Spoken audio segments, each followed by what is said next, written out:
flu is on the move. The virus has arrived in yet another province. They're concerned about any health problem that's on the mainland. It's not going to stay there. Showing the vaccine only thought to be 10% effective. Nationwide, there are already more than 41,000 cases confirmed. Every state in the country reporting widespread flu activity. As of this morning, 18 countries around the world have reported cases of the flu within their borders. Numbers out of Australia as of mid-October are concerning. If you get sick, stay home.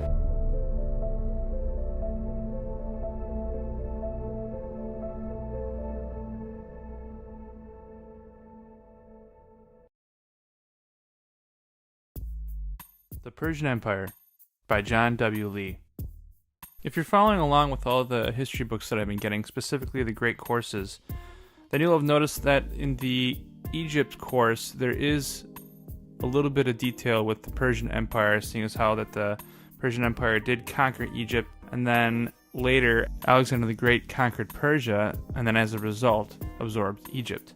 And then obviously again the Romans conquered Greece, and then again absorbed Egypt. And all that was covered basically in the Egyptian courses that I had listened to a few weeks back. But I kind of breezed over it because the Egyptian Empire, there's a lot of time that passed between the very, very beginning pharaohs all the way up to when the Romans finally conquered it and then basically absorbed it. And then you have the whole business with Cleopatra and Caesar and so on. And so the Persians are kind of set in there. And by Egyptian standards, the Persian Empire was kind of a flash in the pan. So as this course goes, it covers about, I'm going to say, 200 years of history, something like that. And so by the Egyptian standards, they're kind of a flash in the pan. And they basically outlasted them. Granted, Egyptian culture was kind of on its way out after the Persians took it over. And they hated the Persians, by the way, until Alexander the Great came along. And the Egyptians basically saw Alexander the Great as kind of a hero who had kicked out the Persians, who, like I said, the Egyptians didn't like, thus freeing them from their oppressive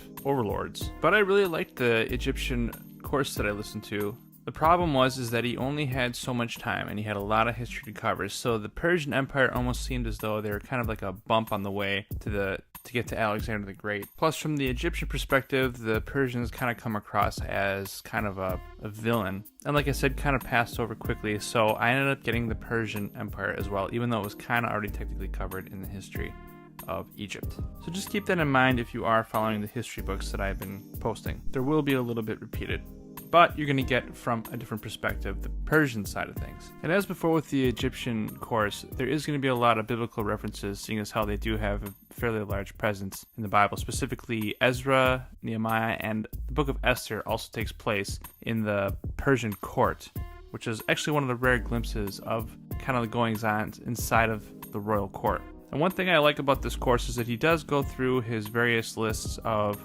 references from the beginning of the book and kind of questions the credibility, how we know we can trust them, and gets the viewpoint of those specific sources before carrying on with his outline of the Persian Empire. Again, like I said, going back so far, a lot of different historical figures kind of make the Persians sound almost like villains. And after Alexander the Great kind of crushed them, well, I'm a believer in the saying that history is written by the victors, especially having listened to this course, because the Persians had a pretty vast empire, and with those, the bigger you get, it kind of almost gets a little bit delicate, as it's kind of covered in this course. For example, religious freedom. You couldn't be a big empire like that and control so many people and be a tyrant. You had to be a little bit lax with your viewpoints. As long as people gave their tribute, or taxes, in other words, you were basically left alone to worship whoever you wanted, and as a result, for example, in the Bible accounts, the Jews, for example, were allowed to return to their homeland. And again, that all has to do with the tolerance of the Persian court. As long as they got their tribute, they were fine. That being said, if anyone got out of line, they were quick to make an example of them. Namely, the Greeks were constantly instigators with the Persians. They'd be fine for a while, then the Persians would have to go show them who's boss. And a lot of that's covered in this course, and probably the most famous one would be the Battle of Marathon, where the Greeks met them there, and the Persians really wanted to make an example of the Greeks, because if you have one uprising and they're allowed to fester, then other parts of your empire will fail also, because they see the Greeks are not listening to the Persians, so someone else is going to uprise, and next thing you know, your empire is falling apart. So Persia sent a massive army to deal with the Greeks, and lost, which is why you have that soldier who dropped his gear, ran all the way back to Greece, which is the 26.2 miles, hence the marathon distance, and yelled victory, and then died, supposedly. And that's kind of all covered in this course, and that's kind of the beginning of the end for the Persian Empire. And if I'm not mistaken, I think the events of the Book of Esther are kind of around that same time period. So when the Jews are kind of, the one guy says, oh, they're uprising, then the king basically hands his signet ring and he says, take care of them, kill them all, I cannot have another uprising. It makes more sense now. I could be wrong about the timing, but I think it's around the same time period. So by listening to all these courses, you get kind of a historical context of what's going around at different points. Like, for example, with Egypt, what was going on in Persia, with the Greeks kind of uprising. And these empires, even though they appeared pretty stable, they were pretty brittle things and delicate.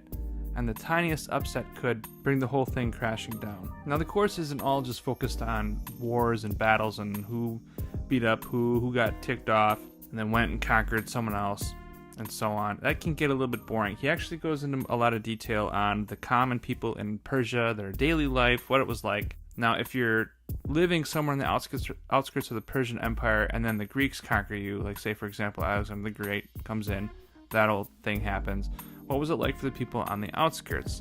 Well, basically, it was just the address changed and where you sent your taxes. That was basically the only change. So it wasn't really a big deal to the vast majority of Persians. And the Persians were responsible for a lot of infrastructure in the area. For example, roads. They had a vast highway system all through the Persian Empire, which assisted in trade, different ideas would spread. Kind of a nice place to live in by ancient standards. So the palaces, by example, too, were also a mix mash of different architecture from different areas, because they would bring those workers back and have just a mix of different styles all through the palace that were very recognizable. So when they had guests, they would see all the different areas basically that the Persians controlled by the art that was displayed throughout the palace. Just another little quick detail is it also goes into, for example, the life of like your average woman in Persia. Now, you may be surprised to find out that the average Persian woman was probably far better off than the Greek counterpart. In Greece, they were kind of more considered property, whereas in Persia, they had a little bit more rights, could own property, buy and sell, invest, things like that, things that the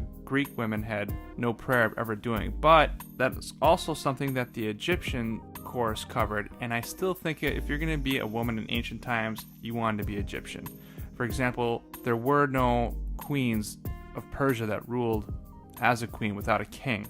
But in Egypt, there was queens, and I think there was even a female king. Now, you have to listen to the course to find out how that worked, but it did happen in Egypt. Nothing like that was going to happen in Persia, and definitely not Greece. I don't think it's a waste of time to listen to Persia, even though it's covered with the Egyptian course. It sheds a little bit more light, and you get a different perspective of that time period. So again, going from here, I am going to move on to the great courses, Greece, even though, like I said before, it was kind of brushed upon with the Egyptian course. In an effort to be thorough, I think I'm going to go ahead and buy the Greek one and the Roman course for the next two. And again, with these professors that give these courses, where were these guys when I was in high school? I would have gotten awesome grades. The way they deliver it so smoothly and organized, I would have got outstanding grades had the teachers been this good at the school that I went to, but they weren't, and I didn't, and here we are. Let me know if you guys listened to it in the comments below what you thought of it, and I'll talk to you next time.